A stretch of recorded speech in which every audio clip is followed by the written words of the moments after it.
High, সবাইকে স্বাগত জানাই আমার চ্যানেলে। আজকে একটা নতুন ব্লগ নিয়ে চলে এসেছি। এই ব্লগটা আমি শ্যুট করেছিলাম মাদার্স ডেতে। তখন আমাদের রবীন্দ্র জয়ন্তী উইকও চলছিল, তো সেটা নিয়েই আজকের ভিডিও। তোমরা লাস্ট অবধি দেখো এবং কেমন লাগলো জানিও। তো আমি সেই দিনকে চলে গিয়েছিলাম মা এবং বুনুকে নিয়ে নন্দনে একটা মুভি দেখতে। নতুন রিলিজ করেছে আলাপ, আবির আর মেবির আলাপ, তো তোমরা জানো সকলেই। আর আমি বরাবর নন্দনকেই গিয়ে সিনেমা দেখতে পছন্দ করি। মানে নন্দন নামটা শুনলেই কীরকম একটা নস্টালজিক ফিল হয়, একটা ইমোশন মানে লাগে, একটা ফিল হয়। তো আমার খুবই ভাল লাগে, যখনই আমি সুযোগ পাই সেই জন্য তো নন্দন চলে যাই। আর মা যেহেতু কখনো নন্দনে যায়নি, তো সেই জন্য আমি মাকে বললাম চলো তোমাকে নিয়ে নন্দনে সিনেমা দেখে আসি। তো আমাদের মুভিটা মোটামুটি ছিল 4:15 দিকে। আমাদের ব্যালকানিতে সিট ছিল এবং আমাদের প্রথমে এসেই উপরে উঠে যেতে হলো, কারণ আমাদের মোটামুটি দেরি হয়ে গেছিলো অনেকটাই। অনলাইন টিকিট বুক করা ছিল বলে অসুবিধা হয়নি, টিকিটের লাইনে আমাকে আর দাঁড়াতে হয়নি। ব্যালকানিতে সিট ছিল বলে আমরা একদম সোজা উঠে ব্যালকানিতে চলে গেলাম। দেখো কত সুন্দর করে সাজানো নন্দনের ভেতরটা।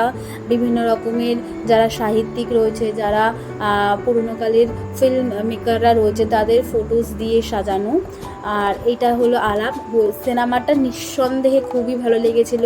আর এত বড় হলটা পুরো হাউসফুল ছিল, পুরো হাউসফুল। মানে আর সবাই আমরা খুব মন দিয়ে সিনেমাটা দেখেছি, 1 মিনিটের জন্য বোর লাগেনি। তো এই দেখো একদম লাইট জ্বলার পর আমি একটু ক্যামেরা করছিলাম।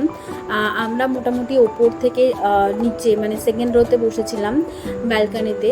বেরোনোর সময় মোটামুটি অর্ধেক ফাঁকা হয়ে গেছে, তারপরেও এত ভিড়। আমি একটু ওয়েট করে যাচ্ছিলাম, কারণ একদম এক্সিটের জায়গাটা পুরো একদম ব্লক হয়ে গিয়েছিল। নিচেও দেখো কত ভিড়, কত বড় সিনেমা হলটা নিশ্চয়ই আন্দাজ করতে পারছো দেখে। ব্যালকানিতে একদম ফুল হাউসফুল, নিচেও পুরো হাউসফুল ছিল। মানে জাস্ট তখন 2 থেকে 3 দিন হয়েছিল সিনেমাটা রিলিজ হয়েছে, আর সিনেমাটার চাহিদাটাই এত ছিল। তো সিনেমা দেখার পর বেরিয়ে আমি মাকে একটু নন্দন ঘুরে দেখাচ্ছিলাম, এই ঝর্ণার সাইডটা, তারপরে রবীন্দ্র সদনের সাইডটা। আর সেদিনকে তখন রবীন্দ্র জয়ন্তীর উৎসব চলছিল, পুরো 1 সপ্তাহ ধরে উৎসব চলছে রবীন্দ্র সদনে মানে নন্দনে। তো দেখো লোকের লোকারণ্য পুরো।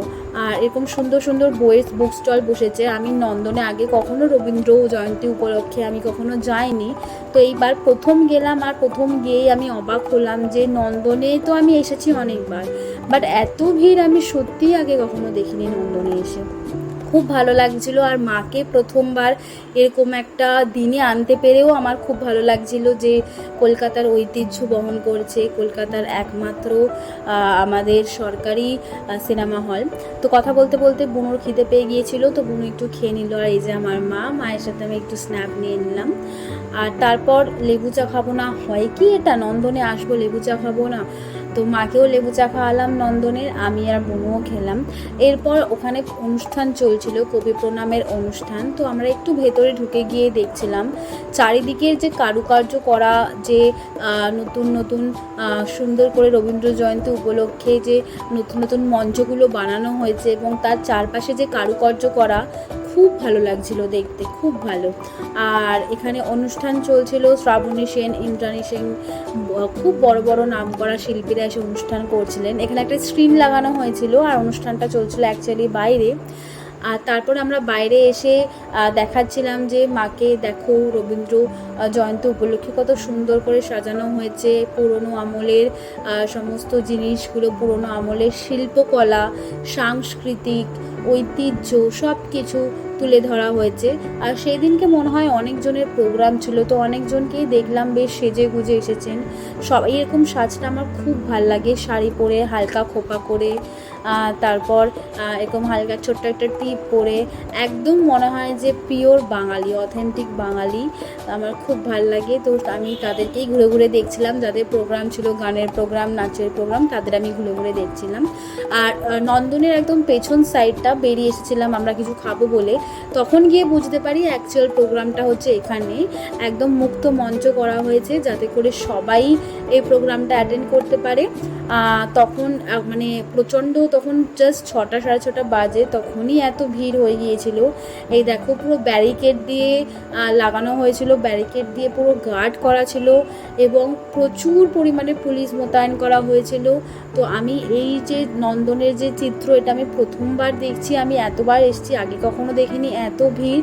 মনে হচ্ছিল কলকাতার সব মানুষই সেদিনকে চলে এসেছে নন্দনের মজা নিতে, নন্দনের যে পরিবেশটা, যে এনভায়রনমেন্টটা, সেটার মজা নিতে, সেটাকে এনজয় করতে। তো খুবই ভালো লাগছিলো আমার সেদিনকে গিয়ে। সিনেমাটা কেমন লাগলো বললে না তো? আমাদের সিনেমা দেখলাম। আচ্ছা, happy mother's day. Thank you বলে কি তোকে হ্যাপি মাদার্স ডে বলতে? দাদাকে হ্যাপি মাদার্স ডে বলি। Happy mother's day.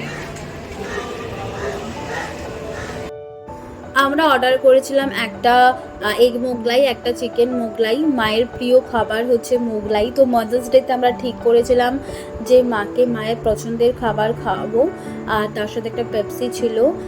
তো আমরা মোটামুটি খেয়ে দিয়ে একদম নন্দনের পেছন দিকে যে গেটটা রয়েছে তার থেকে একটু এগিয়ে গিয়ে এই দোকানের খাবার আমি আগেও খেয়েছি, খুব ভালো। আর বেরিয়ে একটু আইসক্রিম খেয়ে নিলাম। এবার আমাদের বাড়ি ফেরার পালা। তো পুরো ভিডিওটা একদম লাস্ট অবধি দেখো, ভিডিওটা কেমন লাগলো জানিও। আর ভিডিওটা দেখা শুরু করলে প্লিজ একটা লাইক করে দাও এবং সাবস্ক্রাইব বাটনটা প্রেস করে দাও, যাতে আমার আরও মোটিভেশন আসে যে তোমাদের জন্য এরকম নতুন নতুন ভিডিও বানাতে হবে বলে। টাটা।